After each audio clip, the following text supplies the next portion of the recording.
Well, good evening, folks. Coming from the studios in Brisbane with Radio FM88 Australia. Of course, at this time of the night on a Thursday, we go simulcast with our co-host in the UK, none other than Priti, Pauline, and our guest tonight, and I say this morning as well, is also from the UK. And so, without further ado, I'll just do a big cheerio to Priti. Hello. Hello, and cheerio to you too. It's great to be here. Thank you very much for the introduction there. And I'd like to introduce you to Sukh Singh, who I met some 5 years ago, I think it was, the day before my dad's birthday. And I asked him if he'd like to come and talk about the work that he's been doing. And he chose the title, Grounding Infinite Love and Consciousness in a Finite Life. So welcome, Sukh. I'm delighted to see you. Thank you. Take it away. It's a delight to be here. Tell us a little bit about everything. I started off life as going through the usual channels of going to university and getting a job in the corporate world, operated around the IT and strategic management space, and ended up becoming a troubleshooter in organizations which were underperforming, or we're going through large-scale change like merger acquisitions, breaking into new markets. So some of that work was things like working for the BBC, working for central government, working for AI agencies, people that supplied the World Economic Forum and other bits and pieces. So I had quite a bit of a hands-on experience of seeing the virtual and literal cage that people talk about on a number of your shows being built. Always had an understanding that the world had various aspects to it, geopolitics, global corruption, the military-industrial complex. But it wasn't until Brexit really that I started to make the connection between sort of infinite love and consciousness and the creator, and how that sort of is distilled, if you like, down into natural law and the way that that's been manifest and expressed over the millennia down here on Earth. So that's really the background over the last 6 years now, since sort of the lockdown period at the end of 2019. My main focus has been to take the kind of skill sets that are used in the corporate world around critical thinking, analysis, awareness, troubleshooting, having a look at structural and organizational processes, and starting to apply those to the way that our nations are run in terms of national governance. So going into natural law constitutions, common law constitutions, and then also how we do that on an individual level and a group level, whether that's our village or our local community or collective. So that's been the main push over the last 6 years, really, as the tyranny has started to tighten the net globally, has really been looking at how we start to express that down here. Okay, cool. And so when you talked about a virtual and a literal cage, how do you distinguish between the two of them? So they're both cages.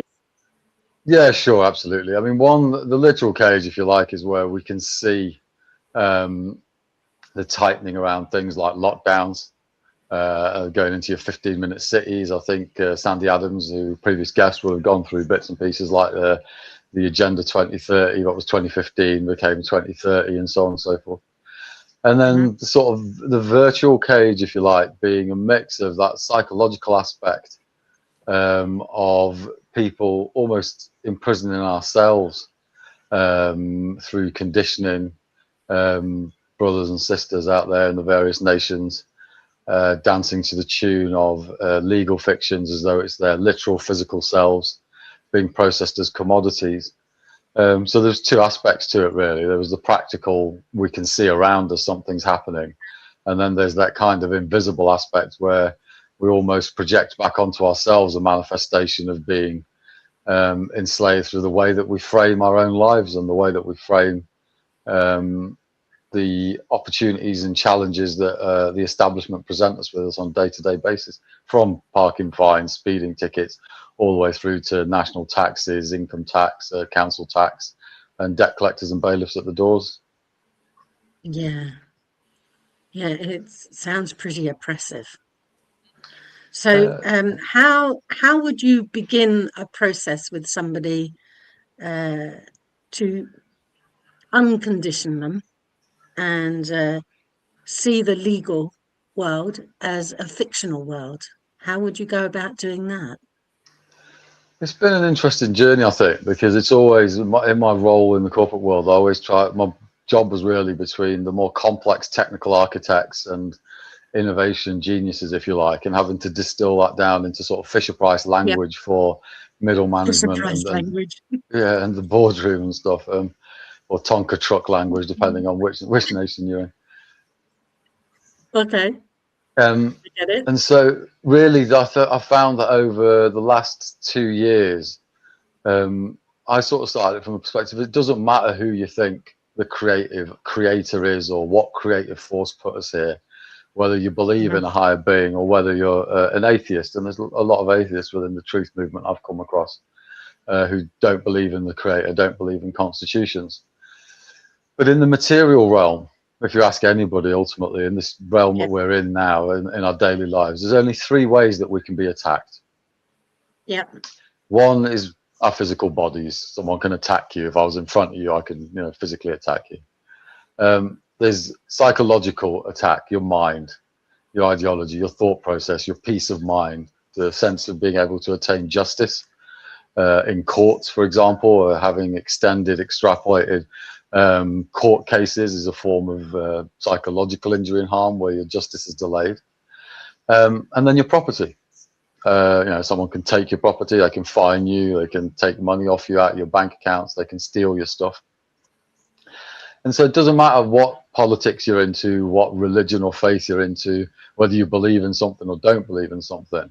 At a hard physical level, there are only three ways that we can be attacked. And so normally when you start to have just a pub discussion, if you like, a discussion in a bar, that sort of usually opens it up and people realize, well, or even in the truth movement, whether it's 5G that upsets people, whether it's taxation, whether it's just automated speeding fines, whatever it is, it comes down to an attack on your mind, your body, your property, or a combination of those 3. And so that sort of breaks it down at an initial level. And then you then say, okay, well, if there are 3 ways of being attacked, then how they're almost 3 divine gifts, if you like, of this physical manifestation that we have. The blood flows, the flesh lives, and these 3 aspects are how we sort of express ourselves. Sort of keeping the metaphysical to one side for the moment in terms of emotion and love and the other stuff. And then how do you protect those? Both at a personal level as an individual. So, if someone comes into your house and tries to take these things, or someone comes into your personal realm, and then extrapolate it up at a sort of village level, town level, county level, and at the highest sort of level that we operate within our own tribes is at a national level. And if we have a look, often in the common law, I'm sure a lot of your speakers may have spoken about it before or mentioned it, we have the notion of no loss, no harm, no injury. So a lot of people, we sort of use that as a bit of a cliche, but if we break it down, it's quite in depth, because it's no loss of property, no harm to mind, and no injury to body. So the no loss, no harm, no injury pertains to the 3 ways in which we can be attacked, or the 3 gifts which we've been given can be harmed. And so if we have a look at what that means in the common law sense, because obviously in Latin, nowhere in the constitutions or the Magna Carta does it just say no loss, no harm, no injury. That's a sort of distilled implication of the fact that we have the right to bear arms, protects our bodies in the immediate. I always say, even if you've got a little lady in a wheelchair and she's got a little PPK or whatever little handgun she's got, someone's breaking through the front door or the window, she's got a relatively equal chance of taking them out before they manage to get to her, versus not having any arms at all. I'm Sikh. I probably should have said that at the beginning. That's my sort of ideology background. And so for us, the right to bear arms is considered a divine right. The ability to protect yourself, the vulnerable other people, is absolutely critical if you're going to live a healthy and progressive expression of life. You know, one day maybe, I don't know, through some divine intervention, that might not be needed. But as long as we live in this duality, then there'll always be opposing forces for whatever reason. So the right to bear arms protects our body. And at a national level, that's the right to organize militia and deal with a tyrannical government. I think, as Judge Napolitano in America said, the right to bear arms does not protect your right to shoot at deer. It protects your right to shoot at the government when it becomes tyrannical. You know, so that's from a bodily perspective. From a property perspective, it's private trust law. You may have had a number of people talk about private trusts, putting their properties into trust, and those express private trusts or common law trusts are ones which are not registered in the TRS, the Trust Registration Scheme. They're not the ones that solicitors and barristers set up for you, because they're decreed and signed up to make sure that the government gets its dues and its fangs that can tax everything that essentially passes through it. But these trusts are outside that, and I've put together a website called the Sovereign Trust online, which you can share, and from there you can create your own trust for free. It's got templates on it. A lot of people were charging a lot of money, so for those who could do it, I tried to with a number of other friends, but we bought about 6 different trust documents. We paid for a number of them, and then we amalgamated them into one sort of quite comprehensive trust solution, and that's got full instructions with it, and it goes through, and people can put their own trust together. It's got templates and videos and old books. Boyce's Handbook on Common Law, it's written in, I think, late 1800s, and a number of other books are on there. People can have a look at it. And those trusts ensure that your private assets are outside the jurisdiction of the legal, where the government can seize assets and do X, Y, and Z and fine you and stuff. And then the third one, which is the sort of jewel in the crown, I suppose, is the annulment by trial by jury, the independent judiciary, where the people are the highest arbiters of law in the lands in which they live. And those three together are ultimately what define our sovereignty. Those 3 laws are really the only 3 laws we need to protect ourselves. And as long as we're not oppressing anyone else and infringing on anyone else, in a common law state, we have the right to do whatever we choose to do, eat and drink what we choose, smoke what you choose, inject what you choose, worship how you choose, love how you choose, speak how you choose. As long as you're not directly oppressing other people and infringing on their rights to freedom and to express themselves, then, you know, freedom states you can do what you want to do. So it's from that perspective, and I think the next stage from that is if you explain to people that freedom is you can do what you want as long as you're not hurting somebody else. You don't need permission from anyone, which is how the law works. The legal is the opposite of that, because in the legal you can't do anything unless you're given approval, a permit, a license, you know, some form of permission by a body, you know, be that a government or some form of authority, DVLA or whoever the driving body is, for example. Business, you have to register your business. So they're 2 opposite aspects, because the law deals with the living, sentient beings with conscience who are capable of navigating and expressing themselves freely, so they can do what they like without any control, as long as they don't cause loss, harm, or injury somewhere else. And then legal. Now, my view on legal is slightly different to a lot of people in the movement. I know that legal is seen as being sort of satanic, evil, controlling. But actually, it is controlling, but it's controlling for a reason, because legal is there to govern non-living entities, such as corporations, institutions, and government. And a non-living entity does require control. It does require being told what it can and can't do, because it doesn't have a conscience of its own. It's being run on a different basis. So the lawful and the legal for me are 2 aspects to a complete sort of civilization, society, whatever sort of word people want to use to describe the dynamic we're in. They're a bit like oil and water in an engine. You need both for the engine to run well. But if the 2 mix, your engine is screwed. And what for me as a sort of systems engineer, architect, and troubleshooter, the way that I see it is that system, which was designed to govern the non-living and to put guardrails around corporations and for them to be able to have licenses and all the rest of it, and software copyrights and all the other bits and pieces that they have, IPR, which is perfectly healthy, to be honest. We wouldn't want the living to have the same rights as the non-living.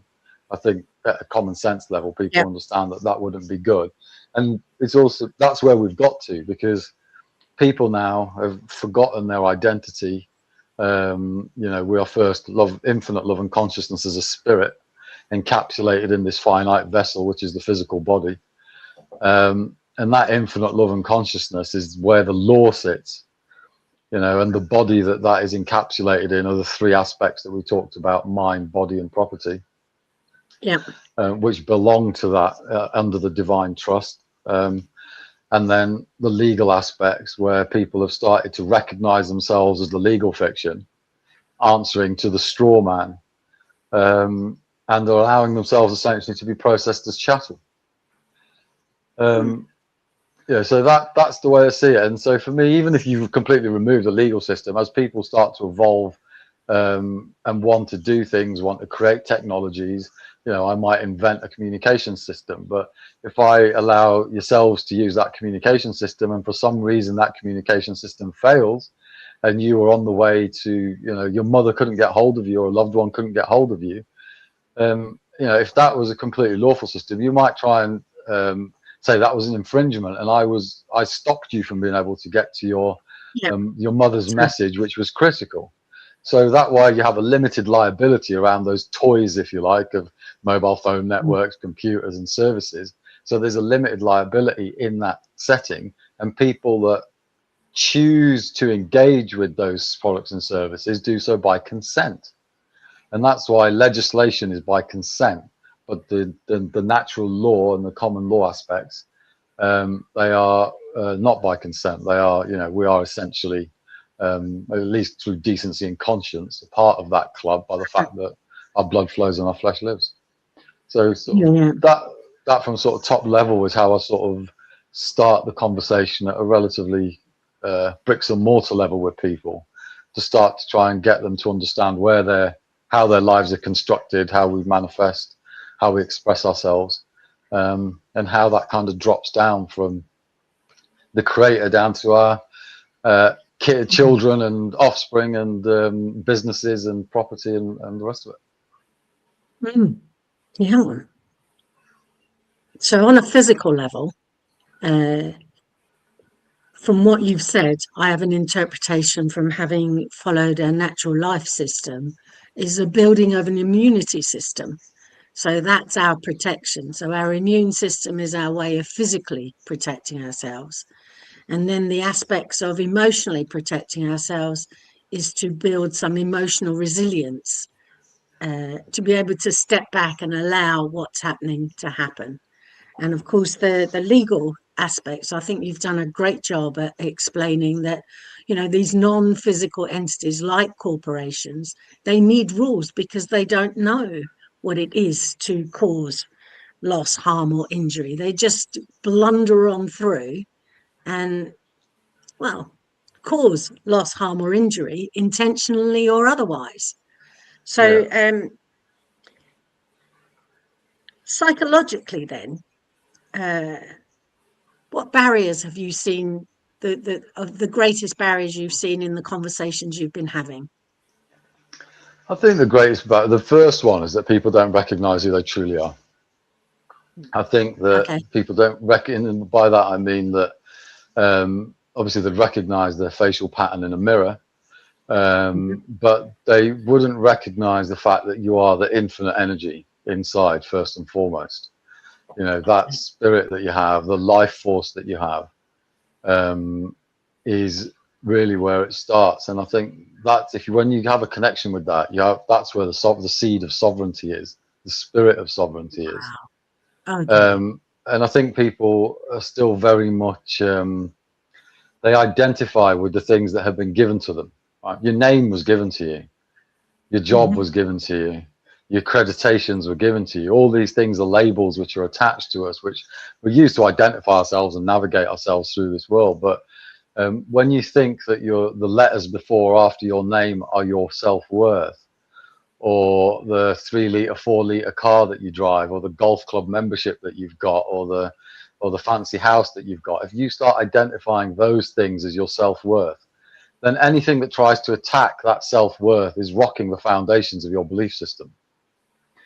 If you don't understand that first and foremost your self-worth is the the magical individual that you are, the spiritual being that you are, the love and consciousness that you bring, the compassion that you bring, the discernment that you're capable of, the connection that we have with each other, and those commonalities, then I think it's very difficult.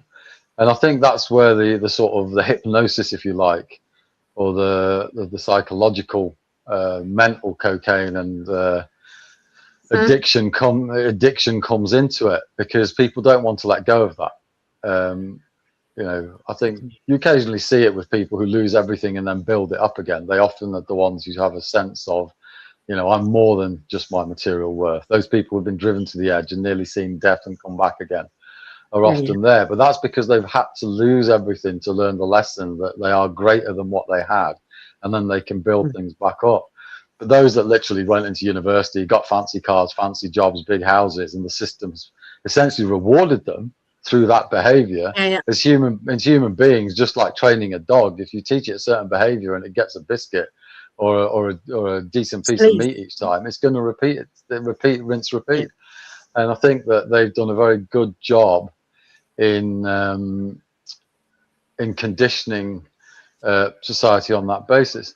I mean, just to quickly go back, just to give people an idea, when we talk about the birth certificate, that sort of legal fiction, for me, that birth certificate is supposed to be a passport into the corporate world. That's how we connect with the corporate world. Like we have a physical passport to get into the airport and then onto an airplane. You need to have that straw man, which is a non-living entity, so that there is an entity for us to contract between something that represents us in that realm with a corporation. In the same way that we need a computer and a Facebook profile in order to be able to get onto Facebook Messenger, Facebook Marketplace, and the social media app. It's the craziness, if you use that as a metaphor, is that if Mark Zuckerberg decided to delete your Facebook profile, you've essentially got someone knocking on the door ready to put a bullet in your head because you no longer exist, because your Facebook profile's gone. And people are using the birth certificate and the straw man as a literal version of themselves, rather than as a medium passport into a particular 2D world in that situation. Right? It's a paper-based world, the corporate world. The transactions, the bookkeeping, all of it is a 2D world. It's two-dimensional. And so, we can see the different manifestation in technology doesn't change the logic behind it. It's still just a persona of how we interact with a different virtual realm, if you like. So it all comes down to different sorts of interfaces. Yes, that's different for sorts instance, of interfaces. The interface of a body is its how strong or weak its immunity system is. And what you're talking about is the birth certificate is an interface between this spiritual being and the corporate world. So do you see many interfaces that problems with their, shall we say, the energy flow between them? Yes, certainly. I mean, one of the projects that I did quite early on in my career was for the government, was the General Registrar's Office. Okay, so that's where all births, deaths, and marriages are registered. And the reason that those events are captured is because they're 3 of the most significant natural events that occur in terms of our manifestation into this realm, conjoining with a loved one, another soul. Sort of, you got 2 bodies, 1 soul entity in some respects, if you like, when you come together with another loved one, and you start sort of a journey of your own. And then obviously at the end, in the departure lounge, if you like, or matches, hatches, and dispatches, as one of the project managers sort of dubbed it. Yeah. So those aspects are a key part where you can see a physical energy harvesting through that two-dimensional world. A lot of the guys will talk about registering cars and registering houses and giving these things away, and we talk loosely about registering children with a birth certificate.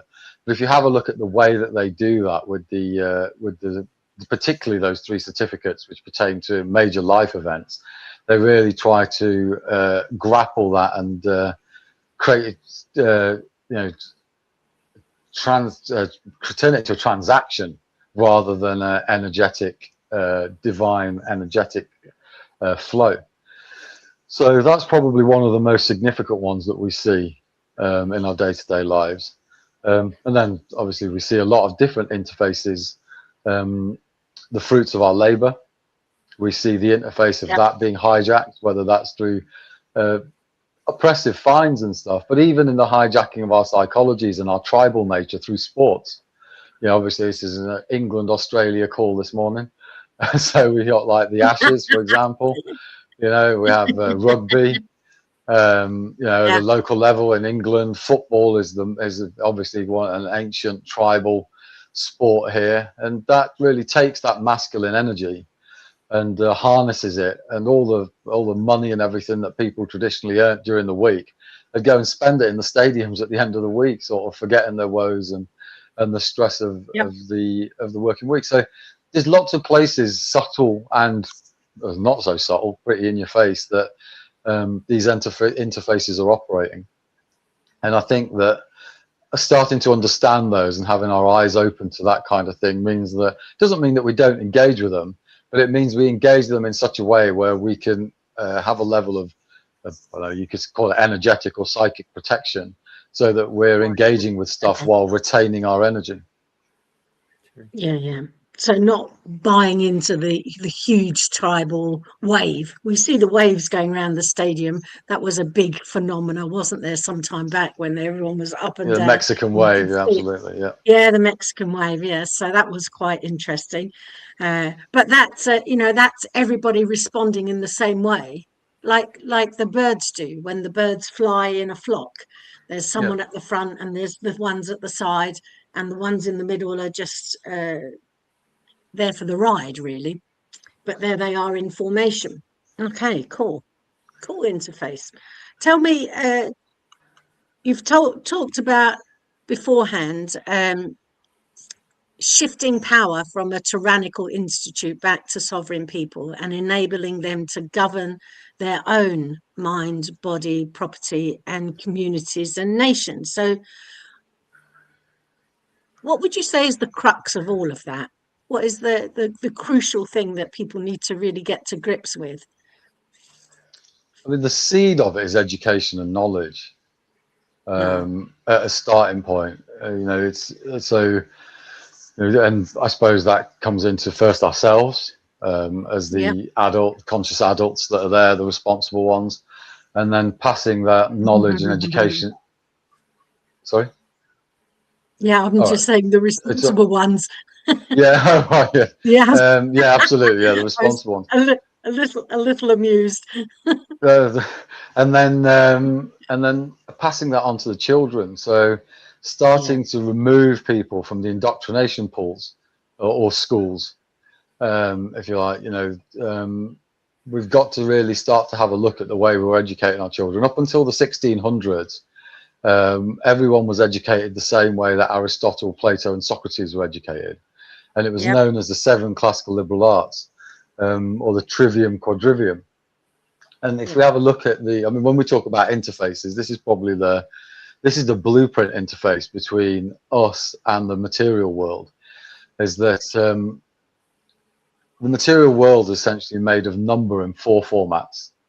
It's pure number, sacred arithmetic; number mapped in time, which is harmonics, audio, vibration, frequency; number mapped in space, which is sacred geometry; and then number mapped in time and space, which at a micro level is us doing yoga or tai chi or dancing or whatever. And at a macro level, we could say, are the celestial objects and planets as they sort of do their dance through the galaxy. And that's also where the space-time continuum comes from. It's essentially number mapped in those dynamics. As we as sentient beings traverse through this physical realm, we've got 5 senses, and those 5 senses pick up the contrast between the numbers, the duality. So dark and light, our eyes sense the difference between dark and light and the different vibrations of color. Our ears sense the difference between quiet and loud, treble and bass. Our taste between sweet and sour, our touch between rough and smooth, for example, hot and cold. All of these are the duality that we sit in. Everything is within that duality. Even from a knowledge and ignorance perspective, the dark and the light are there. And even at a spiritual level, the opposite of the opposite of Satan isn't God. The opposite of the Prince of Darkness is the Prince of Light, is Lucifer.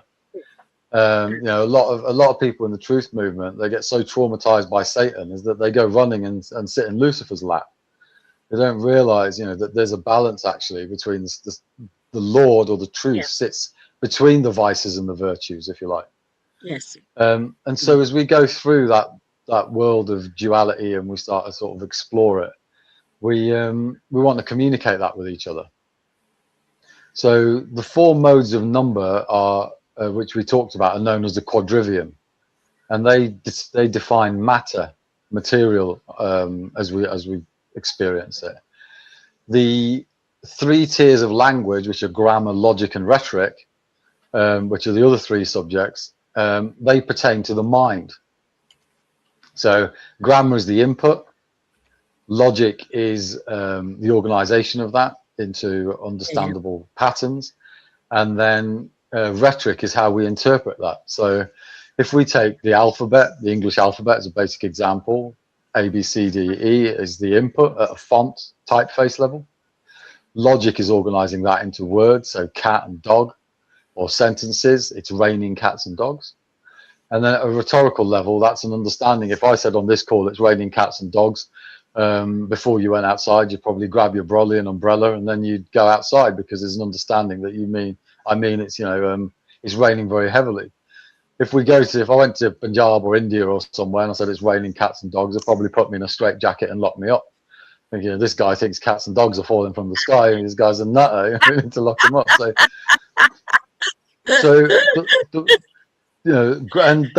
that interface, that relationship between grammar, logic, and rhetoric is how fake news has been able to operate, because our children are not taught the 7 classical liberal arts, which teach you how to teach yourself, how to learn for yourself, how to think for yourself. They're only taught arbitrary facts to memorize and then regurgitate in an exam. Right? And that's a very dangerous form of indoctrination, because if the facts that you're taught become obsolete, I think climate change science is a key one. All of those people that did degrees in climate change science, who were taught to memorize all of the climate change stuff and to regurgitate it, but were never thought to think for themselves.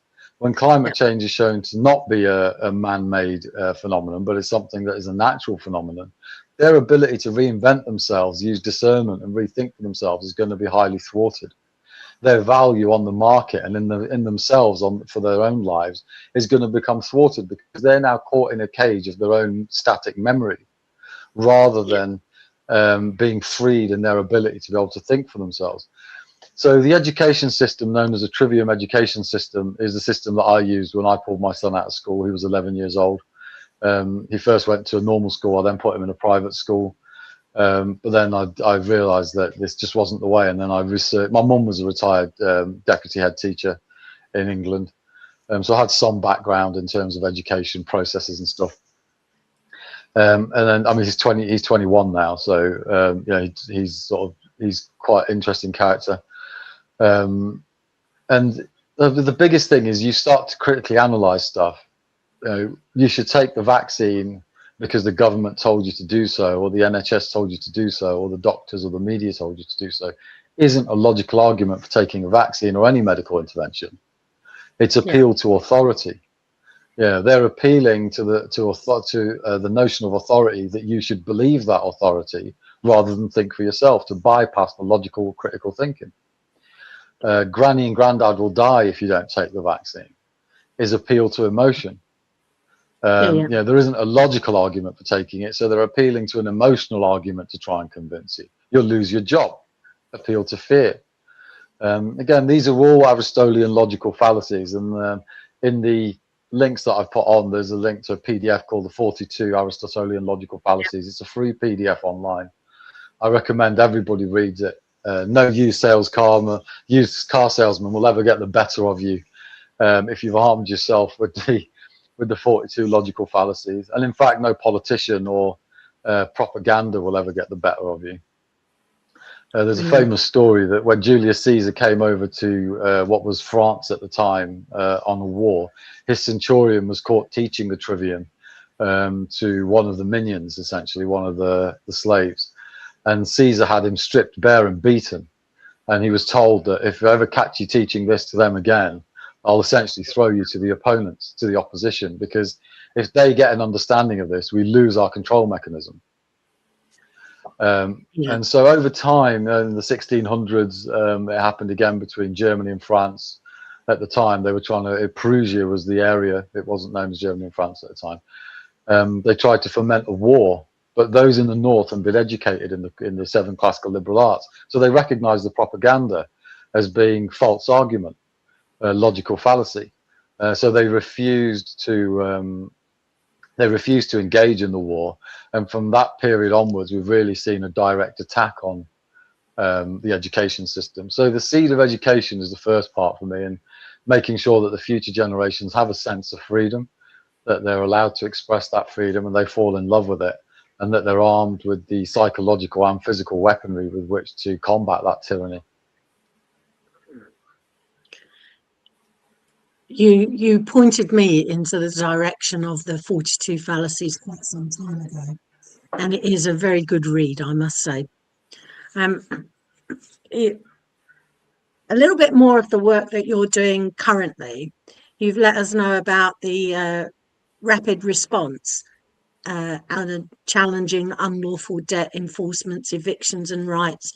You also are involved with the Sovereign Trust and the Shield. So of all of those, could you tell the viewers a little bit about all of those and the work that you're actually doing? You'll have to repeat yourself because you popped out. Yeah, sorry. Are you back? Yeah, sorry, there's a bit of a network glitch there, I think. Yeah, sorry. Okay. So I was asking you about the work that you're currently involved with, one of them being the rapid response. Is that still something that's highly active or something that is fading away? Because I do recall seeing some videos of you having to go into hotels and retrieve luggage from people who were too scared to go into the hotel and retrieve the luggage for themselves. Quite some time back. It was probably during COVID lockdown things. Yeah, definitely. So there was a number of different organisations. The video you're referring to is when the retired Army Captain Mick Stott had set up Guardians 300, which was the sort of the first organisation. And the thing is, when we're dealing with tyranny, the success is maintaining momentum rather than maintaining a brand. And so a lot of the groups that get set up, they will always, once they start to become particularly successful and poignant, they'll start to get infiltrated. You'll start to get opposition coming in. Egos will start to flare up. People are not conscious, not sort of in it for the right reasons, or the power and the fame and the viral videos start to get to their heads. They can start to bring it down. You get a level of implosion. You've seen a lot of that happen as well.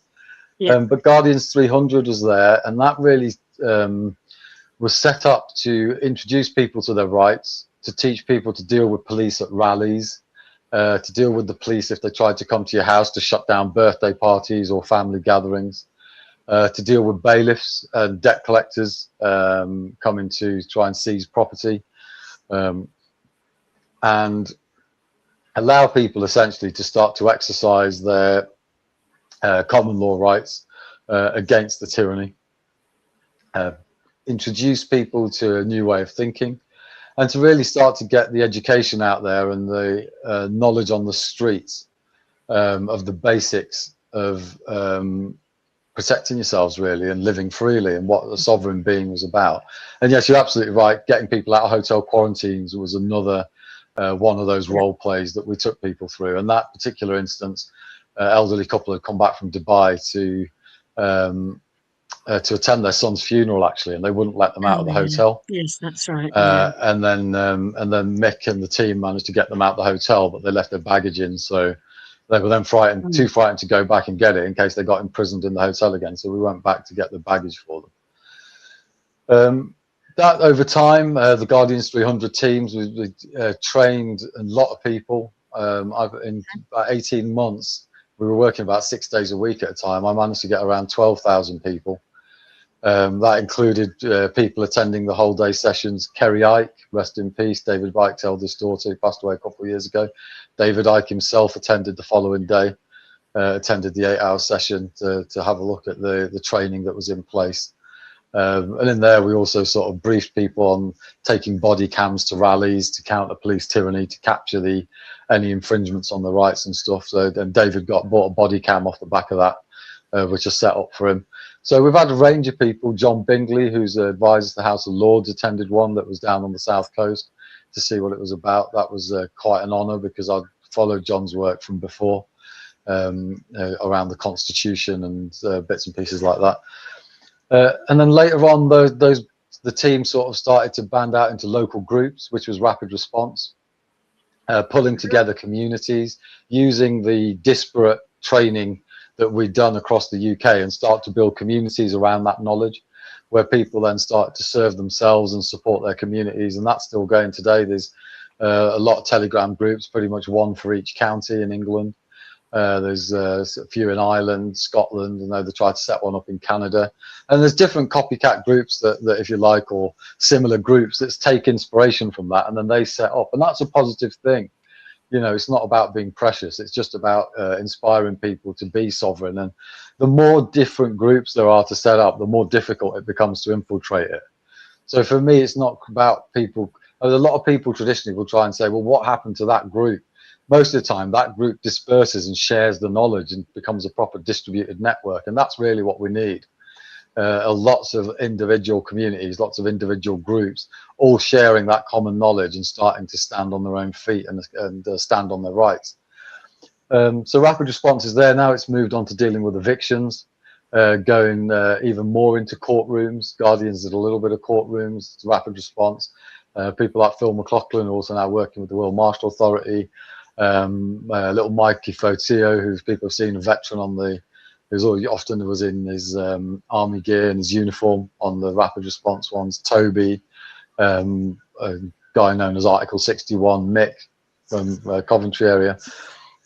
Lots of lads out there who sort of travelled up and down the breadth and height of the country to help people out. That's still an active group. When calls come out, if people are in trouble, we post it out there and try and get local community down. There's a website which tells you how to deal with the constables, how to check for valid warrants. And interesting, in all the 1,000 different visits we've had, we've never seen one legitimate liability order to seize people's property. There's never been one piece of paperwork which has a judge's signature on it who's willing to take liability for the infringements, because they know that what they're doing is fraud. So it's all by that virtual consent that doesn't even exist on paper. You know, the automated, I'm sure you've been through it before, but all those automated warrants and stuff are completely illegitimate. They're illegal, and they infringe on the constitutional rights. And then more recently, I've supported Chris Hargreaves, a member of the Shield, where the cap's from. They're sort of making the streets safer, putting boots down on the streets, helping the children and particularly the ladies and the girls going from A to B, where the police aren't willing to, or seem to be over-resourced chasing people for Facebook infringements, aren't capable of securing the safety of the vulnerable and the girls on the streets from various aspects like migrant hotels and other bits and pieces where we've seen particular hotspots of activity.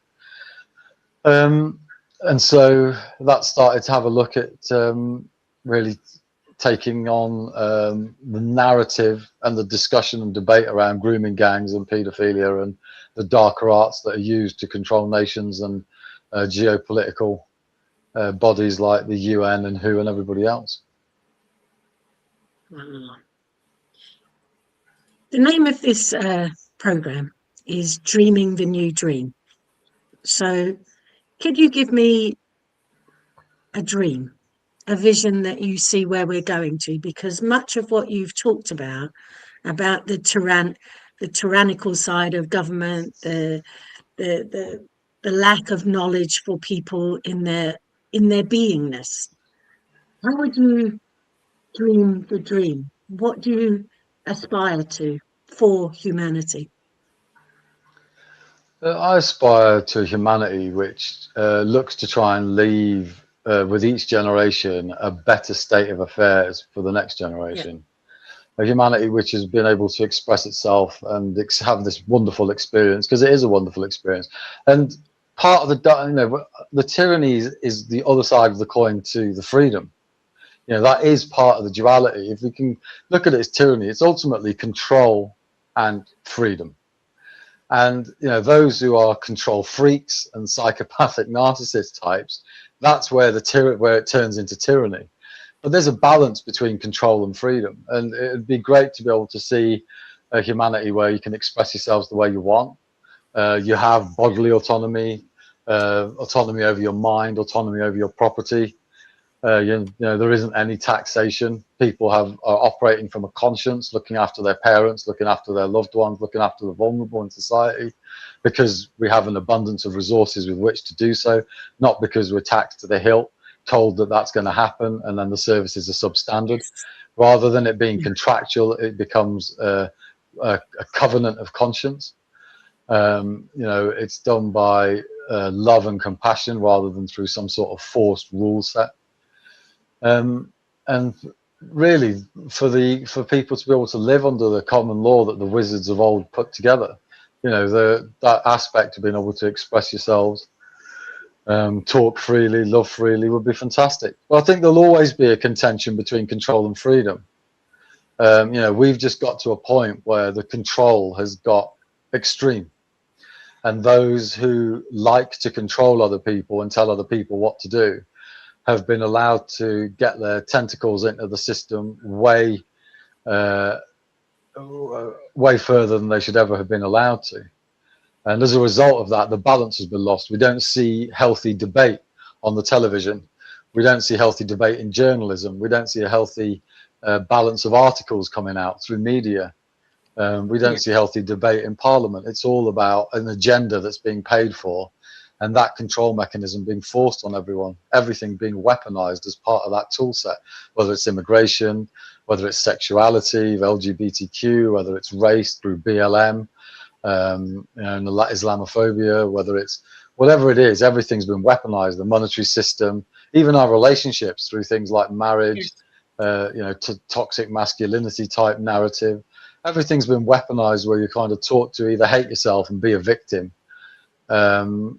and pushing you into that kind of mindset rather than an empowered sovereign mindset. So through fantastic shows and discussions like this, through the initiatives which take things to the street, like Rapid Response and the Shield, and what was Guardians 300, and obviously people being able to learn about trust law and setting up trusts so that they're not taxed and they can retain their property and their houses and stuff.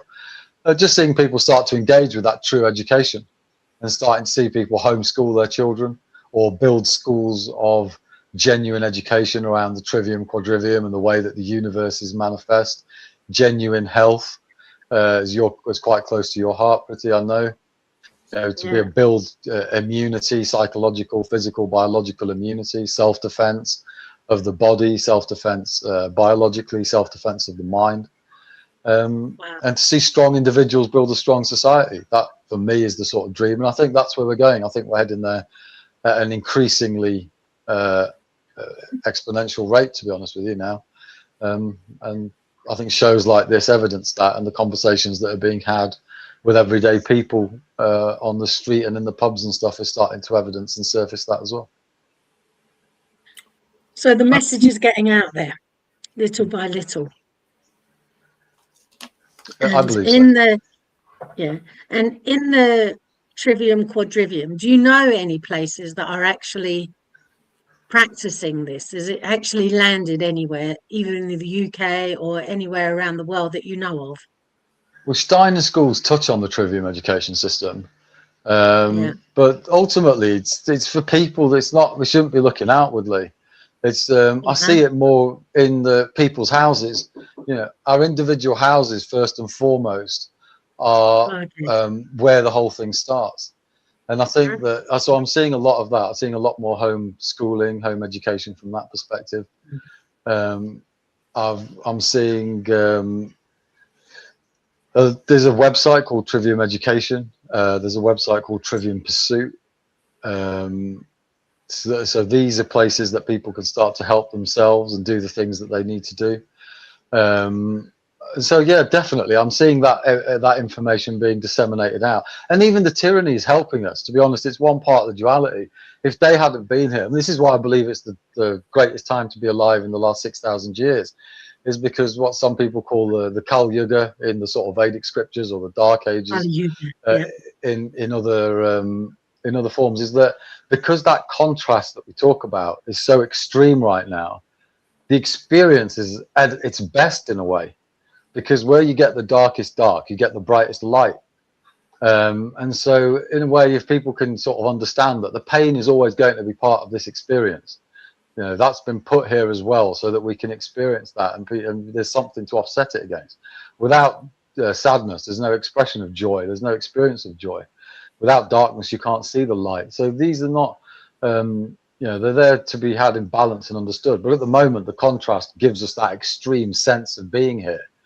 And those people who have sort of opposed that tyranny and set up, you know, the radio show like you have, the movements and the health movements like you have, Priti, in the UK, then these are the great lights of the moment, that against all of those trillions of that have been spent in propaganda, against all of the indoctrination, against all of the conditioning, it hasn't worked on the three of us, for example, just to use an immediate example. Yeah, we're still here, we're still shining, we've still managed to hold our conscience, we still managed to connect with the Creator, connect with infinite love and energy, and look to still try and share that with our brothers and sisters at large. And they haven't ever managed to get total control, because that isn't really what this experience is about. So I definitely can see it increasingly every day. And so, yeah, I think it's a really great time to be alive, and people should enjoy it. I don't think they should feel too anxious. You know, we're on an upward trajectory, and the key thing is go out there and talk to people and be positive about it. Yeah. True. Hey, I wanted to step in there, a conversation. You know, did you have the Yellow Pages in the UK? Yes. Yes, we do. Used to. That's my point. So the Yellow Pages in Australia, I mean, they were the Holy Bible. I mean, you used to spend bloody tens and tens of thousands just to have a full page. And then when the internet came along, and you can then set up a storefront, I mean, people started to use their money and took it away from the Yellow Pages, and then got onto the internet and had a website, and then they got to a blog, and then, of course, the social media come along. And once the social media came in, you saw the advertising dollars that went into the local newspapers disappear, because the prime money that was going into local newspapers was real estate and cars. And now people could actually get that online instantaneously, and they could see various photos of that car inside and out, make an offer. So we saw that local journalism close up as well. So Yellow Pages went, the local throwaway newspapers went, and as a consequence, the newspapers that had the journos didn't have the money. And so the journalists who were taught to actually investigate a story and reveal both sides of the story evaporated, because the money wasn't coming into those mainstream media. And then what I saw was the likes of Mr. Murdoch going to the States and to set up Fox News as an online streaming service, cable. And I saw him use the simple demographics of his print media. So in his print media, the magazines would go out through in Australia through a company called Gordon & Gotch, which did all the distribution. But, you know, you could have a fishing magazine, but you might have 10 different versions of that fishing magazine, different cover, but the story would be inlaid, designed for either a 12-year-old readership level, or a 20-year-old, or up to 30-year-old. And so he learned about demographics. So when he went into the States, he chose to look at the advertising dollar and realised he couldn't actually go for the whole, say, $1. So we just use the principle of a dollar. He knew that the likes of CBS, NBC, ABC, and Comcast, they generally spoke of the four major operators there who really drove the actual income going into that dollar. So he chose to sacrifice 50 cents on the dollar, but not being a good bloke to all and sundry. So he chose to go, as the Indians would say, I got the right wing. The other guy's got the left wing, but it's the same bird. He went for the 50 cents. He went to the right, went for the conservatives. Those are the ones who've got the money to buy businesses and invest and all that stuff. And he became the soapbox for all those people who are in the conservative movement. And he drove that money and eyeballs to a station where he ended up like getting 5%, 10%, 20%, 30, 40 cents out of the 50 cents. So basically he got 40 cents on the dollar. Those other three major four operators, really, they suffered quite financially on their earnings. And so they had to look at how they were going to play the game. There's no need for them to go into the right and the conservative because Murdoch already stitched that up. So they had to go to the left wing and start promoting the legacy media and the DEI and all the other versions so they could get their income stream. But Murdoch did something really cunning, well, business orientated. He used the money that he got and he went and bought sport, NFL. He bought netball, basketball, ice hockey, baseball. And the reason he got them was he got the eyeballs of all the Democrat voters who like to participate in the sport. So all of a sudden, the Democrats realized, oh my God, we're losing our audience base. We need to bloody take this guy on and we need to either pay him money to get some airtime or we're going to have to really come up with a game plan that's going to build the numbers for us to get eyeballs. So the strategy there, if you look at mainstream media, is either you can go for the conservative market or you go for the Democratic Liberal market, and you've got to go all out to try and get that income to come through because they don't have the income and they don't have the journalist integrity anymore. It's just social media is where you get your news. And now with the advent of AI, with the stories that come out, you can't even conceptualize whether that's the truth or not. It's a huge, big mind set that people need to be very aware of, and you can be overloaded with it. And so hence the reason you really got to step back to blanket yourself away from mainstream media and social media just to get back into that point that I interrupted you was get back to talking to people in the pubs, get to talk to people on the bus, get to talk to people away from social media and interact with them just like we were as humans. You know, like we've got to get out of the cities and get out into nature and have a swim and get into the salt water and get that negative ions, go into the bush, get the negative ions, just to get back into balance.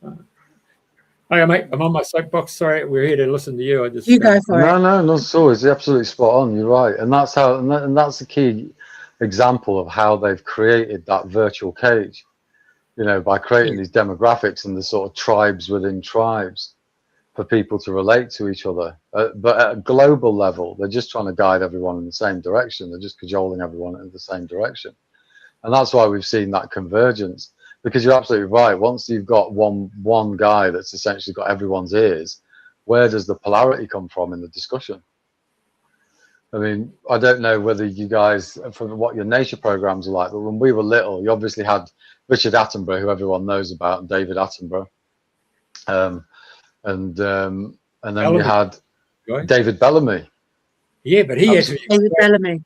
He used to come through the bushes. Absolutely. Bullshit, and then you got shafted for everybody exposing you.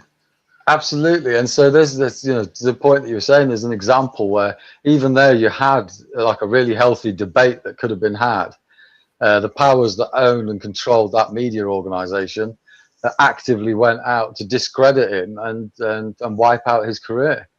So, you know, it's just that's the level of, and I worked at the BBC. I built the BBC. I was there, part of the team that built BBC iPlayer. When it first came out around 2005, 2006. I joined them. So I saw it from the inside, the way that corruption at the BBC works. Because funnily enough, when we talk about journalism, the project that everyone wanted to fund was something called BBC 2.0. And the idea was that they were going to redevelop the BBC website so that citizen journalists, those who actually pay the license fee, would be able to put up their own editorial, their own pictures and photographs, and their own commentary, their own videos. So if you had, like, you know, back in those days, John Simpson and Kate Adie had put a story up just as the smartphone and the red button had come online. We thought, you know, there couldn't be anything greater that you'd be able to go and add to the stories. And also what it would do was you would be able to pick out the best talent from the people, you know, the best writers, the best videographers, the best photographers. It was almost like, why wouldn't you do this? And obviously in hindsight, you realize the reason they wouldn't do that is because they'd lose control of the narrative. They'd lose control of what's actually being shown on the website. And almost everyone at ground level, all the engineers and everyone, that's the project that they wanted to do. But they ended up putting billions behind BBC iPlayer. And for us, it was just absolute insanity, because people had video recorders. They had personal TiVos and stuff like that, where they could record 2 or 3 channels. They could watch it back. And all iPlayer did was take that technology and stick it in the cloud, which was a complete waste of money, to be honest with you. It would have been obviously it would have been a benefit to the people, and that's why they didn't do it. So, you know, when you talk about the journalism there and how Murdoch operated from a global level, you can also see within the media organizations how the funding they used also backed that same globalist monolith voice that has sort of almost drowned everything out over the last 5-6 years, certainly before the internet really started to take hold, and a little bit of a level playing field to come out of it. But definitely journalism's key. It's been good. Yeah, exactly right. Yeah, so yeah, social media. I mean, we saw that young fella in Minnesota there who went in there and with a camera, him and his mate, and they went and to that building there, and there's supposed to be all those bloody childcare centres in that building, and he revealed it, and boom, then it all come in. But in the old days, there would have been journalists from the Chicago Tribune or Minneapolis St. Paul who would have had investigative journalists who would have exposed that. Absolutely, and I think that's a key aspect to it from a collective perspective. We've got to get the truth back out there in real debate, and that's why I say the education and the logical fallacies and stuff are a key starting point that anyone can get a hold of and start to read them and share those with your children, and start to educate them and start to pick out the lies that's around us every day and the propaganda that's around us every day. It gamifies it, and it makes it interesting, and it's good fun, and you're sort of looking out for each other, teaching your family to look out for itself, and start to dissect the propaganda and the nonsense that's out there, including what's coming out of AI.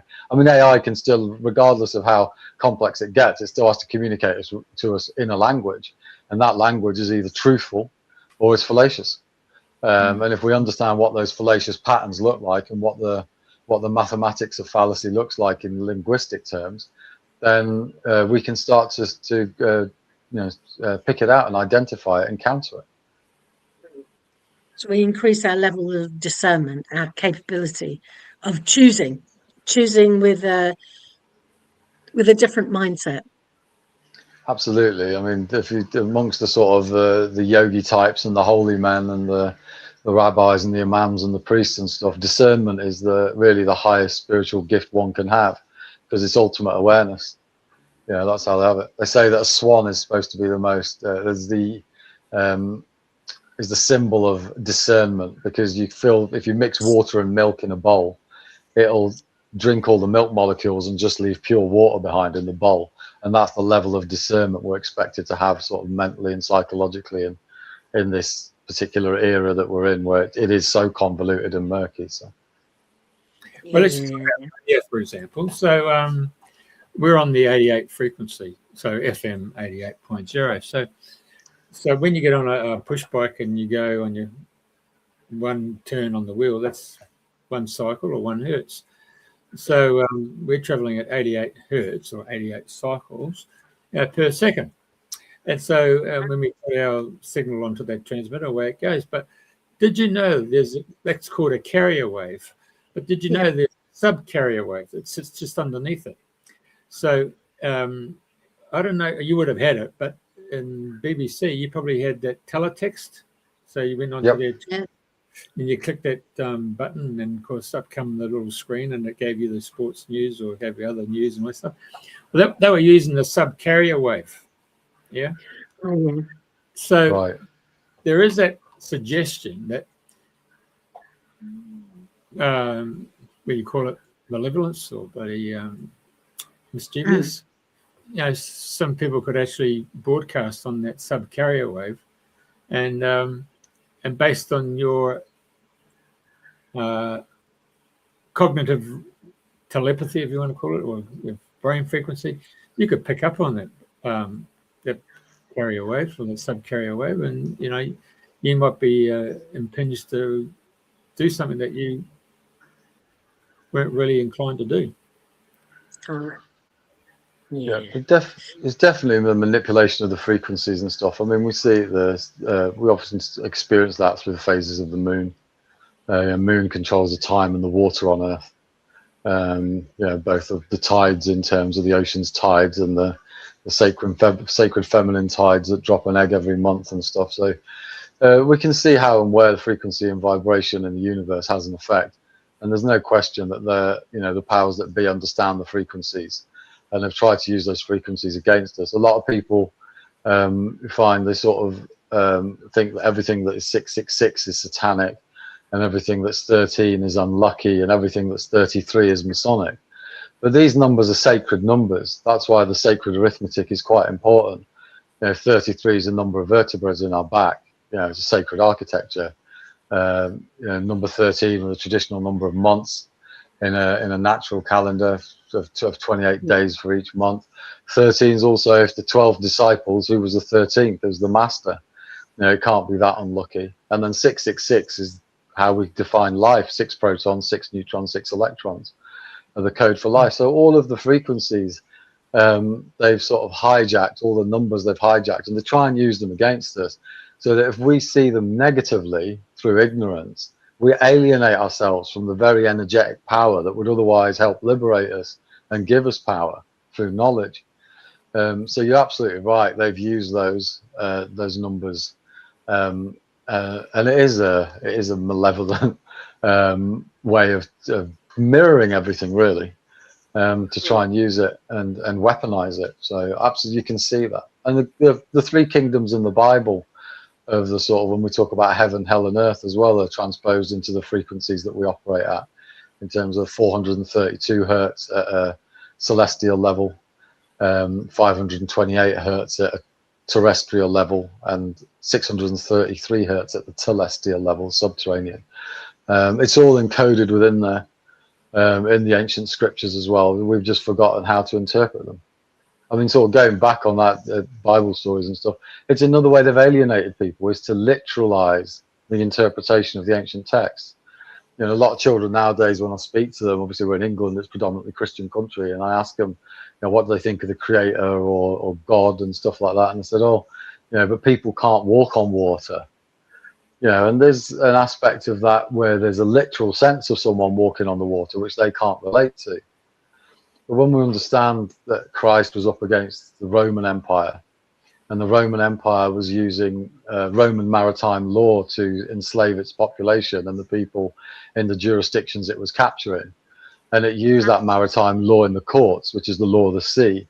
And when they tried to drown Christ in the law of the sea, he walked on their jurisdiction of water, because he understood who his Father is, and the waves parted for him, so his feet remained on the seabed, terra firma. There's a lot of esoteric coding and a lot of metaphor and allegory that's in those, and that's why the Bible's written in parable. So it's just sort of putting a different lens on stuff so that people can start to engage and connect with the knowledge in a higher consciousness way and understand the nuance in it. So the frequencies and the numbers are absolutely key to it. True. Yeah, and what you've been saying about the malevolent nature, this is not new. None of it is new. I remember back in the 70s, even when you went to the cinema, okay, there weren't journalists there, but there was the odd frame of the either the ice cream interjected into the film. So even if it was just one frame, there would be a flash of it to try to influence the audience so that they would go out and buy the ice creams and the orange juices that were on sale as a support for the film. So that's been well known of and well, shall we say, advertised. So the underlying frequencies that Jeff talks about and all the things that you're talking about, and none of this is new. It's all about, it's just we need a better understanding so that we can be better in the new vision that we are experiencing now, and can create for the next generation, for ourselves as well. What would you say to that? Yeah, definitely. That subliminal messaging has been there. Like you said, it's as old as creation itself. The creation, like I said, they are the numbers. And so, this battle between knowledge and ignorance, if you like, between freedom and enslavement has been a timeless one. And the architecture that we all operate in is always been that way. If there was a war started 2,000 years ago, the props and the costumes might have been different, but the underlying forces of greed, jealousy, envy, lust, whatever it is that's driving those conflicts, they're the same primal aspects. But it's up to us to have a higher consciousness. It's up to us to educate and galvanize ourselves. As people selling ice cream and popcorn and using subliminal messaging and neuro-linguistic programming for those reasons, you can argue that's their dharma, that's their path, that's their calling, is to be corporate people and to sell those things. Our calling as spiritual individuals is to galvanize our children and ourselves against those dark arts, so that we understand them, so that we become immune to those types of attacks. Because there will always be people that try to use the technologies. I think that's part of nature. It creates those opposing forces. So for me, the solution is education, to create the knowledge and counter weaponry, if you like, to those things, rather than trying to eradicate those things completely, because they're a part of the game, and we've got to raise our game. If they've put someone in place, then we've got to raise our game and counter that. So that's how I sort of see those elements. You're absolutely right. It's not new. It's been around since time immemorial, and I don't think it'll ever go away. No, we live in a world of duality. Yeah, and that's the experience. That's the joy of it. That's the beauty of it for me. And the pain and all of it's temporary. This vessel is it's a finite vessel. This is a finite life that we have. And part of the beauty, and there's a lot of people think that we'll get to a point where life becomes infinite with the medical stuff. It would be carnage, and there would be great misery if all of a sudden we could live forever. There's a certain sweetness to the fact that things do come to an end. It gives a real poignant focus on the fact that you have an appreciation for what you've got. And that's lost if everything's just there all the time. You see it with people. You see children that are born into rich families. There's no appreciation for the wealth they've got. They tend to squander it because there's been no contrast to teach them an appreciation of that wealth. People that are spoilt with love, that haven't seen pain, and they don't know how to transmute it. They don't know how to deal with the pain because they've been brought up in a mollycoddled environment. So the duality's there. It's something that's key to our experience in this dimension. And I think for those that really long for absolute constant joy and state of contentment, then you sort of do your karma and you live an honest, righteous life, and you merge back with the Creator and the oneness. And you put a request not to be assigned back to the duality again, I suppose, because the ultimate perfection is sat in that infinite love and consciousness in complete harmony. But this dimension for me is about this experience. And I don't think, I can say something quite controversial in the sense that even if it never gets solved at a complete global collective level, our individual journeys are not affected by that.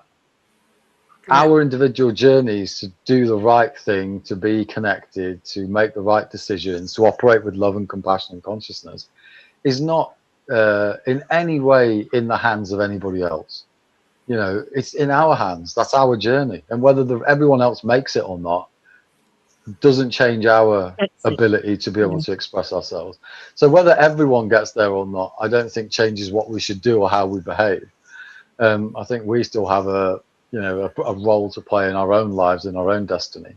And then if we can get everyone there on a critical mass, then that is obviously the dream to be dreamt, but a personal dream for everyone, and something that I think we should all take great courage and strength in, is that our individual sovereignty isn't affected by how anyone else operates.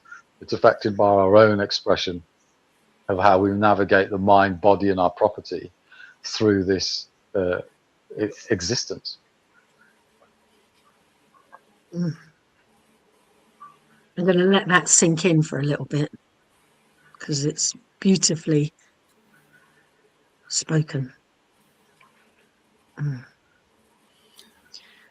Okay. Yeah.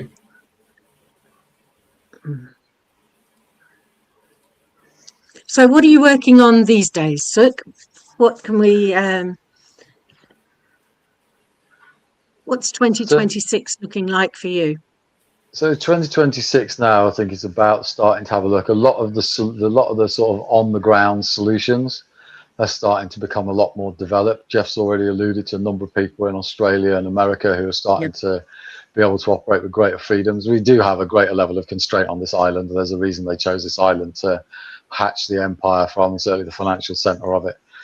So we have a slightly bigger task here. I always say that England was hijacked in 1066. Everyone else was only hijacked in the last couple of 100 years. A lot of, like, Australia is still quite a young country.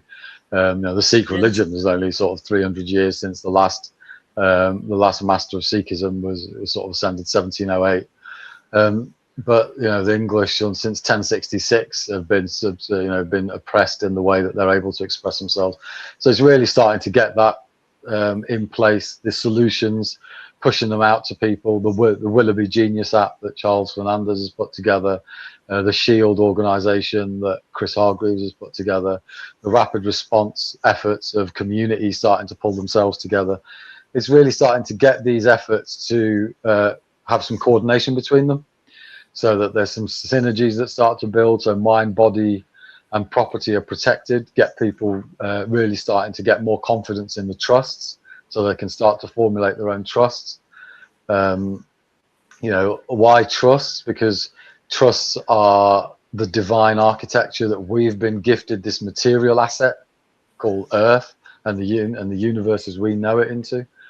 You probably had people talking about trusts on the show. I'm not sure, but there's three key roles in a trust, which is a grantor who puts assets into a trust, a trustee who manages those assets but doesn't benefit from them, and the beneficiary who benefits from the assets but can't squander them, and has them managed on their behalf. And if you have a look at the Holy Trinity, which we referred to earlier, in terms of the Father, the Son, and the Holy Ghost, that is the highest level of divine trust. The Father is the grantor, who's put this material world into the divine trust.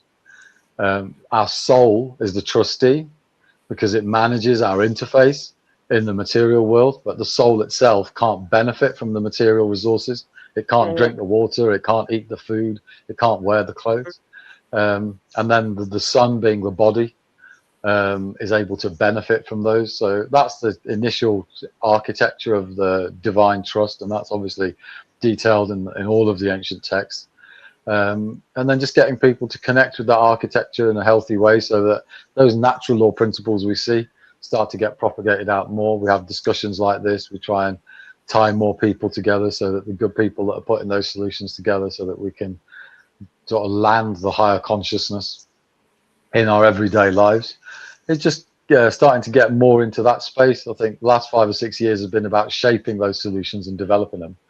And I think now the next 5 or 10 years is about landing those solutions, pushing them out, and getting greater awareness in the way that we live our lives. And different people want to build different types of communities, different types of collectives, different types of initiatives. It's just starting to support them and make sure that they're accelerated as quickly as possible. Sure.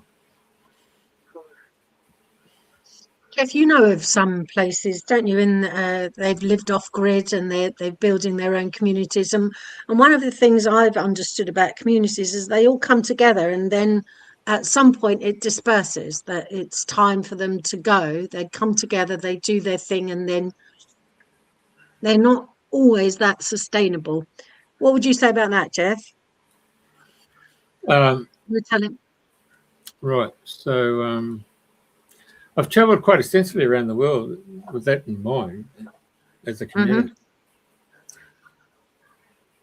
I probably would say that the Findhorn community in Scotland would probably be the closest, even though it's gone through so many incarnations in terms of its leadership conception. But I mean, when David Spangler came along and he suggested they turn their community into a teaching university, then people saw him as the next Jesus Christ. You know, he's reincarnated. He said, no, it's not about me. It's about everybody else. So that's why he packed up and went up to Washington State. But they have evolved. But then if you look at UK, for example, with, you know, England, Scotland, and Wales, it's a community that's evolved too, and it's become into counties, and it's got local councils. And so it's evolved to the point where it's, most things come down to two parties, isn't it? Unless there's, what do you call it, multi-voting things, MEP or whatever they call it, which is New Zealand's got. Proportional representation. Yeah. So they get spread out. So we go from the little communities that could be on acreage. There might be, 50 acres. I mean, where we are south of the border there is the Shire of Tweed Edge. They have multiple occupancy. So people buy, 20 acres, 50 acres, and they can actually have a number of dwellings placed on that. There's very few counties or councils in Australia that allows for that. But that particular area is very filled with very inspired, creative people. It's a treasure to go in there because there's a lot of they've kept a lot of natural elements there. The waterfalls and the trees are there, and the food's organic. It's a lovely spot to go. So that's just that. If you start looking around, the Egyptians as a civilization come and gone. It's like the people who incarnated in that time, brought that era into. They rose with the great library of Alexandria. But generally speaking, the history of man has been really subjugated to saying we only been around for 5,000 years, but obviously we've been a lot longer than that. I mean, there's a lot of information that shows it's been upward of 250,000 years, particularly in the Gobi Desert. Underneath the Gobi Desert, there's things to be looked at in the future. But, does that really answer your question? I don't know if I have actually. No, it's cool. It's a contribution to the healthy debate that Sukh has managed to bring into the show today. It's fabulous. Yeah, so if you have your communities of like-minded people, it's quite tribal. There was a TV commercial years ago for McDonald's, and say Sukh comes along and says, you got to select your football team. So, it's in the schoolyard. You say, you pick so-and-so because, he's going to be good for a centre forward or he might be a goalie and all that stuff. No. Hey, we get Sukhi because we need Sukhi because his dad will come and pick us up and take us to McDonald's. So the Democrats, Sukhi, I'll put him in the goal mouth, but we really, the end result, we win because we're going to go to McDonald's again. Right. But so community, so Lord of the Flies, a perfect example of a great book that exposed Ralph. Right, let's mobilize, let's create the community, and then you get the other mob who become the warriors who don't even build a community; they just come and raid them and take over. So that's whoever's got the biggest gun, basically. It's nothing's really changed in their playground, isn't it? Okay. But for us, dreaming a new dream would be integrating the duality so that people can see the paradoxes and can have that greater level of discernment and decide to choose from a higher perspective, from a perspective, as Sukh was saying, from compassion and from love. The non-physical things that you can't touch compassion, you can't touch love, but you know it when you feel it. Well, have you guys? Well, you would have heard of curling photography, wouldn't you? Yep. Yeah, I've certainly heard of curling photography. Yep. So, yeah, it's a great example. I mean, if you have curling photography, or if you've got people who've got the ability to dowse, and we've done this years and years ago. So we had plants in pots, and we were in the room there, and we just got people to generally have an affection with the actual plant. And we went and tested them to see how far their energy field went. And you would step back at least, 5 feet, 10 feet. But if you told that plant that you're going to kill it, real consciousness attached to it. We also did it with humans, and we got them to just tone. And you can use the letters of the alphabet, or you use the letters M and N, and you can do B, B. But if you sing your name, like Sukh, Singh, and just play around with it, you fill your body with oxygen.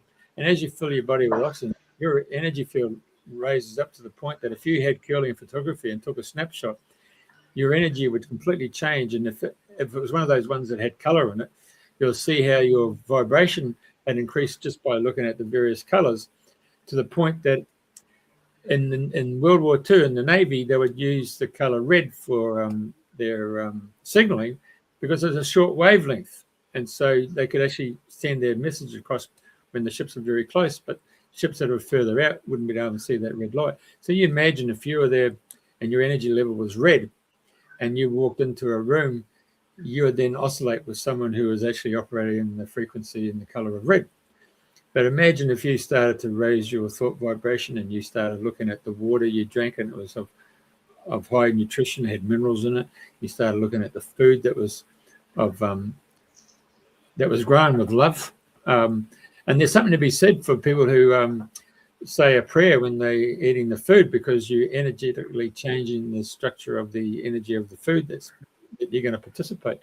So, and then as you start raising your consciousness by everyday life, you'll find that people that you were had kindred soul to, suddenly they're no longer in your space, because you've just somehow or another transformed yourself and transmuted the energy to a point that you feel alone.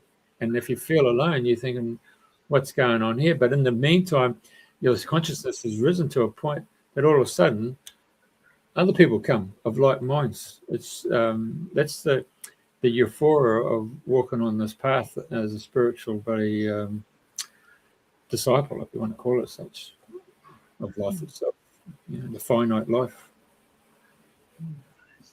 Yeah. Anyway. Hey, it's not about me tonight. Sukh, mate. Sukh, one of the programs that Jeff and I did back in November was he wanted to know where I got the name Priti from. Well, I got the name Priti from Muniraj, who was the world leader of Babaji devotees. And when I went to the ashrams in India, this was their absolute practice, that the gods ate first, and all of the foods was given to the gods, and you wouldn't eat anything unless it were blessed by the gods in the first instance. So it was an automatic part of their cultural way of eating, collectively we made the foods together. We might do mantras with the Om Namah Shivaya, other kinds of activities while we're preparing the food, in order to prepare it for the gods, for these non-physical forces that drive how all of the community comes together or doesn't come together. So I completely get what Jeff is saying about there's something to be said about praying. Grace before meals was something that I grew up with, and I'm sure other people did as well. So how we feed ourselves and what we feed ourselves is not just about the physical food. How we feed ourselves in terms of how much media we let in, how much of the TikTok, how much of all of the other, shall we say, choices that are available. I remember a story that someone said about, well, would you like a drink, please? Yes, that'd be nice. It goes, okay, would you like 7-Up, Fanta, Pepsi, Coke, Coca-Cola? So I don't want soda, I just want water. yes, but you could have, and went on and on and on with all the different variations, iron brew, all the different sodas that are out there. And you say, but I don't want soda. Can I just have some fizzy water, please? So I see this,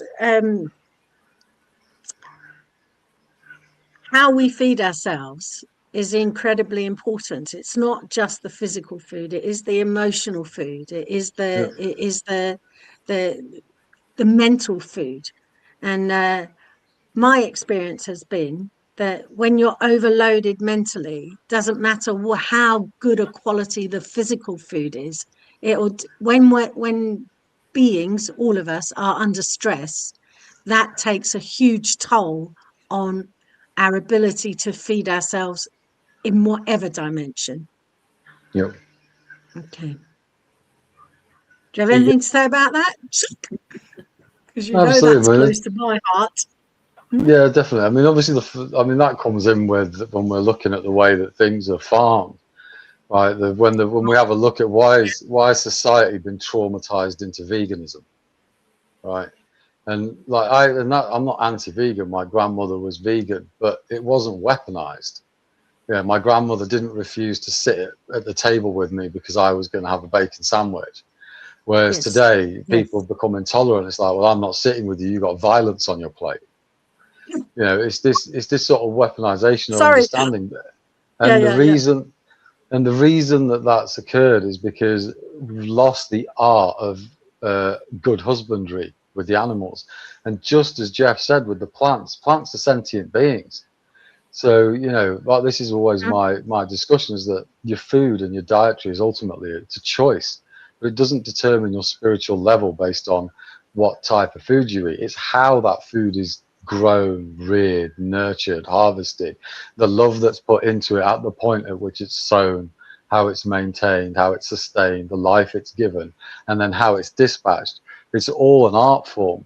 It's an energetic and spiritual art form, absolutely, from a biological sense. So it's bright and it's tasty and it's colorful and it's you know, all the rest of it, but also that it's energetically sound, that it is a high vibrational food pattern from an energy perspective. So these are absolutely part and parcel of the business. There's the bowler hat farmer in England at the moment. He might be a good person to have a chat with. I know Mark Byford, and sort of that's another person that we're supporting, is around the farming piece. You know, it's really key that we start to understand that. As in the Sikh warrior code, for example, if we're being really strict, you're not allowed to eat female meat or the young. You're only allowed to eat adult male meat, and that has to be killed, has to be dispatched in a certain way. You know, it has to fulfilled a life. And then when you take its life, it has to be in a very calm place. They normally sit down with a goat, or usually it's for their favorite, or they'll go hunting with a wild boar or something. If they sit down to dispatch it, they'll sit down and they'll actually give it love until it's completely calm. And then when it's in a completely calm state, they'll just sort of flick their hands blindside, and when it looks the other way, they'll remove the head in one blow. And the idea from a scientific perspective, when an animal knows it's going to die, it's full of fear. The fear hormones are being pumped into its blood, into its organs, and you're consuming that. That's not the correct way to dispatch an animal. And when you've got animals lined up in an abattoir, they know where they're going. You know, they understand what's happening. That, you know, that's just not the right way to do it. So you're absolutely right. Food across the whole piece, whether people choose to be vegan or whether people choose to eat meat, it doesn't bother me. That's a food choice. But for me, it is just a food choice. Because no one can really draw the line between where the sentient is in a spinach, where it is in a chicken, or where it is in anything else, or in us. All of it potentially is a valid food source and energy source. But it's the intent with which we do that. It's the love in which we rear it and nurture it and harvest it and the rest of it. So absolutely spot on with that. I agree with it 100%. Yes, I remember my granny. She used to go out and pick a chicken and and pluck that chicken and cook that chicken on that day. And they looked after the animals on the farms that they were at. and of course didn't think twice about that's violence or anything. That was, and the same with the pigs and everything else. They hung the pigs, they looked after them. Yeah. Now there's so much of a production line, like you're right. It's industrial. Everything's been weaponized, Priti. It's whether it's immigration has been weaponized, right? The immigrants, whether it's veganism, whether it's race, it doesn't matter. It's just been weaponized. There's no healthy debate on it. You know, if we have a look at immigration, there's probably like 1 to 2.5% of people in a nation who even have the orientation to be adventurous and pioneering and leave their homeland. You know, and of that proportion, even fewer will actually do so, and that's the natural movement that we've seen around the globe before the sort of military-industrial complex has started its campaigns. Now we've created a situation where if you create such economic disparity, people are going to go to where the resources are. So if NATO are constantly bombing the countries which aren't NATO, then they are inevitably going to be driving population to those NATO countries. You know, so a lot of the guilt is put on people in Australia, in England, in America, in Canada, in Ireland that, oh, well, you've got so much, why can't you share it with these people? Well, I mean, the counter argument to that is we've all got so much, why don't you stop bombing them and letting them live in their own houses, in their own countries peacefully and prosperously? Why do you feel the need to create these sort of situations? And you know, at the moment, people haven't got the language or the narrative to be able to counter the immigration argument. You know, it's a real disappointment, to be honest with you, that people don't point at that. I can see why they don't do it at a higher level, because they're paid by those banks and those people. But I think at a lower level, people are starting to see that the immigrants we're seeing. I did an artificial analysis on the nations that the immigrants are from in the hotels. And they're all from the countries in which our armed forces have been most active. Well, that's not just people looking for a better life. That's people that have been driven out of their countries as a result of economic war and hot wars, and probably have helped our governments oust the naturally elected leaders of those countries, like Imran Khan was in Pakistan, for example. You know, and as a result of that, they're bringing them over here and putting them in hotels and stuff. You know, and they're creating national security threat as a result of doing that. A lot of people, we've had a look at on the immigration one. I was talking to a counsellor that specialises in male suicide, and the male species is driven to suicide in 2 situations. Whenever a male is considerate, it goes into that zone. When they dissect the conversation with them and they get to the root cause, it's one of 2 things. It's an existential threat to territory and the ability to provide. So that's why it's often linked to jobs and stuff. That's why a lot of farmers commit suicide when the land comes under threat. You get a high propensity, a high proportion of farmers, because the existential threat to their territory and their ability to provide. And the other one is an existential threat to your ability to reproduce, to have sex, have offspring. Right? And so when you have a look at it, you've taken people who can't speak a language, you've kettled them in hotels where they've got no prospects of a job and the ability to provide or gain territory. They've got no real prospects of being able to mate because they can't have a healthy conversation because they can't speak the language. So you're either driving these people to suicide, to crime in order to provide for themselves, or unconsensual intercourse in order to fulfill that instinctual need. So people are creating these hotbeds and then stepping back and going, oh, but you're not virtuous because you're not willing to have people here. People are very hospitable in their countries, but people have to understand that self-love is not something to feel guilty about.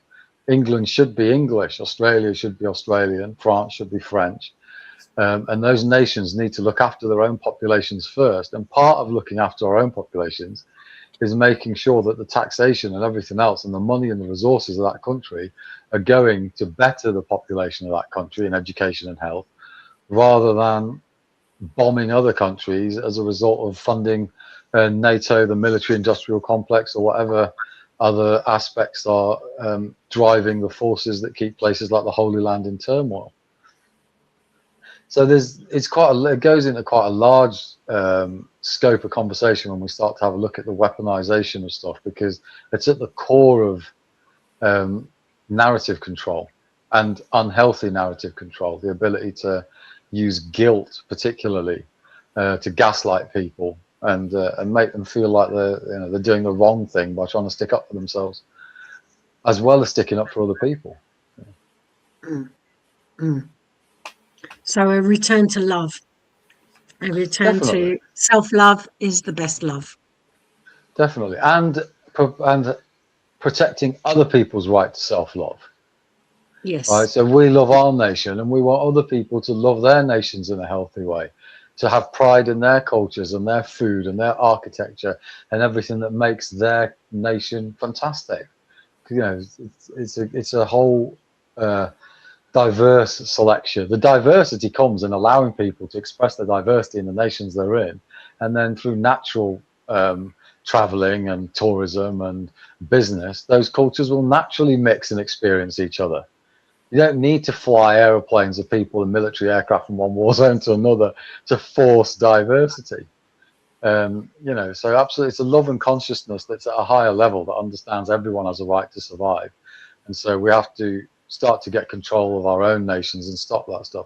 I know you have Ricardo Bossi in the United States that sort of, I think, is in a key sort of prominent position that has that sort of thinking as well.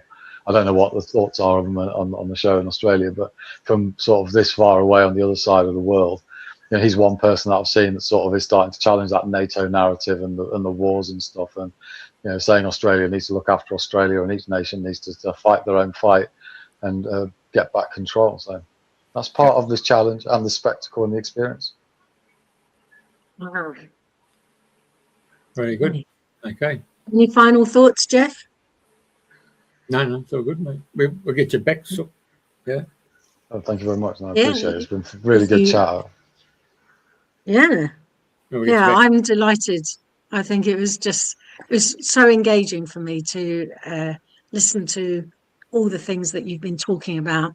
And I know we've dipped in and out of each other's lives just over the last 5 years. And it's always fascinating to talk to you and great to hear what you're up to. And I'm delighted you came, and really delighted that we finish on self-love, best love. It's great. Yeah. With compassion. Thank you very, very much. Thank you. Thank you, guys. Brilliant. Thank you to the audience and the viewers. Yeah, very good. Wow. Okay.